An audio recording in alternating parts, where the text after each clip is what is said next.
వృషభ రాశి వారికి మహాశివరాత్రి సందర్భంగా, మాఘ పూర్ణిమ సందర్భంగా, ఆదివారము పుష్యమి నక్షత్ర సందర్భంగా స్వల్పమైన దీపాన్ని పెట్టుకోవడం వల్ల గ్రహయోగం అద్భుతంగా ఉన్నప్పుడు గ్రహ ఐశ్వర్యాన్ని పొందుతూ గ్రహాలలో ఉండబడినటువంటి యోగాన్ని ఎలా పొందాలో ఈ వీడియోలో సవివరంగా సంపూర్ణంగా తెలుసుకుందాం. వృషభ రాశిలో ఏ ఏ నక్షత్రాలు వస్తాయి అనగా కృత్తికా నక్షత్రంలోని 2, 3, 4 పాదాలు, రోహిణీ నక్షత్రంలోని 4 పాదాలు, మృగశిర నక్షత్రంలోని 1, 2 పాదాలు కలిపితే వృషభ రాశి. రాశాధిపతి శుక్ర భగవానుడు. వీరికి విశేషంగా 2వ స్థానంలో గురు సంచార స్థితి అనేటువంటిది చాలా అద్భుతంగా ఉంది. అర్ధాష్టమ కేతు భాగ్యస్థానంలో చతుర్గ్రహ సంచార స్థితి. భాగ్యస్థానం అనగా వివాహమైన దంపతులు ఆ గృహస్థాశ్రమ జీవితము, ఐశ్వర్యము, భోగభాగ్యము, రాజయోగము, రాజసన్మానము, రాజదర్పణము, గజమాల సన్మానోత్సవము, విదేశీయానము, ఆధ్యాత్మిక తీర్థ ప్రయాణ కార్యక్రమాలలో అద్భుతమైనటువంటి రాజ గౌరవ సన్మానాలు పొందేటువంటి శుభ సమయం. కాకపోతే ప్రేమికులు చాలా జాగ్రత్తగా ఉండాలి. భార్యాభర్తల మధ్య అన్యోన్యత అవసరం.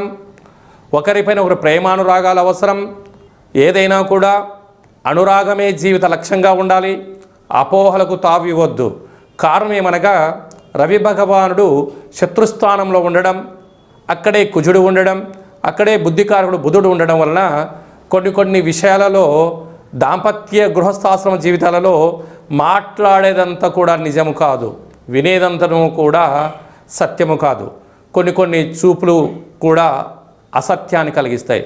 కనుక కొన్నిటిని మౌనం ద్వారా, కొన్నిటిని ధ్యానం ద్వారా, కొన్నిటిని ఓపిక ద్వారా పట్టుదలగా ఏ కార్యక్రమాన్ని ఆచరింపచేస్తామో అప్పుడే వారికి ఉన్నతమైన విజయ లక్ష్యానికి వృషభ రాశి జాతకులు అంచెలంచెలుగా వెళ్తారని చెప్పి కూడా గమనించగలగాలి.